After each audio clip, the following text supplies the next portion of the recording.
Bismillahirrahmanirrahim. Assalamualaikum warahmatullahi wabarakatuh. Perkenalkan, nama saya Arif Aji Kurniawan, mahasiswa Universitas Islam Negeri Sunan Kalijaga, Prodi Ilmu Hukum, dengan nomor induk mahasiswa 3 digit terakhir 050. Di sini dalam kesempatan ini, dalam rangka pemenuhan tugas hukum ketenagakerjaan, saya mengucapkan terima kasih tentu saja kepada Ibu Anissa selaku dosen mata kuliah hukum tenaga kerja yang telah memberikan tugas ini kepada saya berdasarkan apa yang telah ditentukan beberapa waktu lalu tentang tema tugas kali ini. Di sini saya akan berbicara tentang pemutusan hubungan kerja atau PHK. Dalam suatu hubungan kerja, seperti halnya hubungan hukum lainnya yang tidak selalu berjalan dengan lancar karena keinginan salah satu pihak, atau dalam kasus ini pada umumnya contohnya pekerja, tidak selalu dapat dipenuhi oleh pihak yang lain atau bisa dikatakan pengusaha, sehingga ini akan menimbulkan masalah dalam hubungan kerja, seperti misalnya pemutusan hubungan kerja itu sendiri.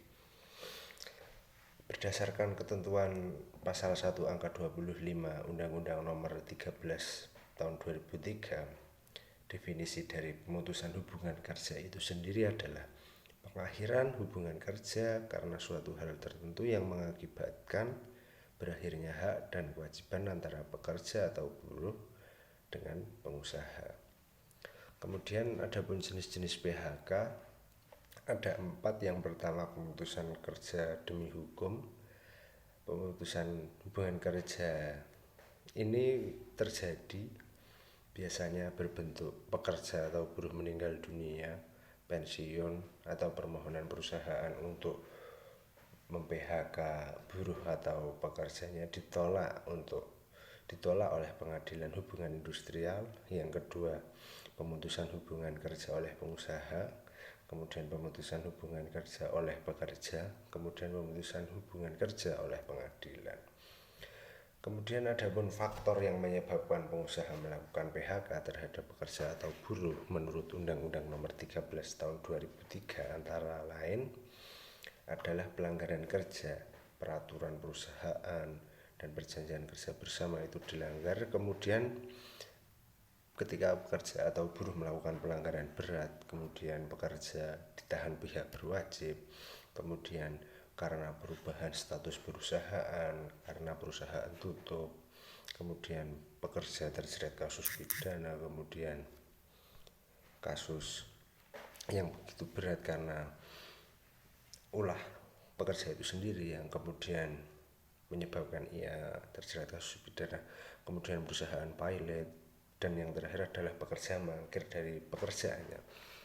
Kemudian pada hakikatnya ada poin-poin yang melarang bagi pengusaha untuk melakukan pemutusan hubungan kerja terhadap buruh yang disebutkan dalam Undang-Undang nomor 13 tahun 2003 dalam pasal 153, yang antara lain pertama adalah pekerja berhalangan masuk kerja karena sakit menurut keterangan dokter selama waktu tidak melampaui 12 bulan secara terus-menerus.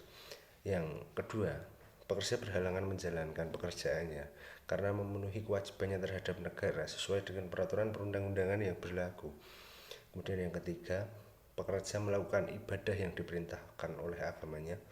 Yang keempat, pekerja menikah. Yang kelima, pekerja perempuan hamil. Yang keenam, pekerja mempunyai pertalian darah atau ikatan perkawinan dengan pekerja lainnya di dalam suatu perusahaan, kecuali telah diatur dalam perundangan atau diatur dalam peraturan perusahaan itu sendiri atau perjanjian kerja bersama.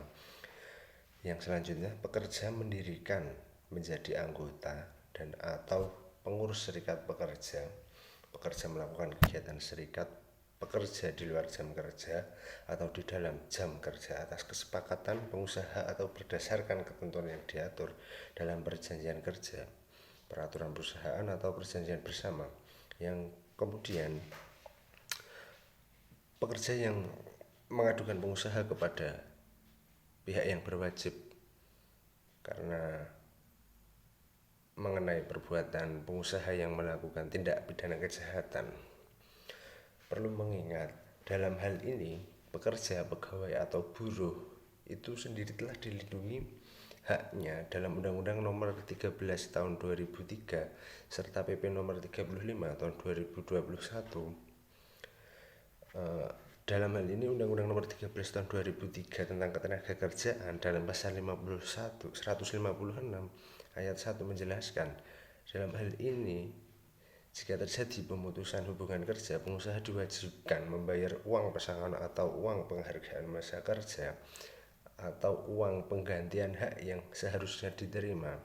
Yang perlu kita ingat atau kita garis bawahi bahwa setelah terjadinya pemutusan hubungan kerja atau PHK, pekerja atau buruh berhak menerima haknya, diantaranya adalah uang pesangon, uang penghargaan masa kerja, dan uang ganti kerugian serta uang pisah yang ditentukan oleh pihak perusahaan dan pekerja.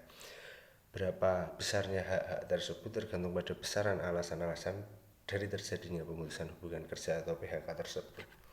Kemudian adapun kesimpulan dari apa yang saya sampaikan itu, yang pertama adalah PHK, yakni pengakhiran hubungan kerja karena suatu hal tertentu yang mengakibatkan berakhirnya hak dan kewajiban antara pekerja dan pengusaha.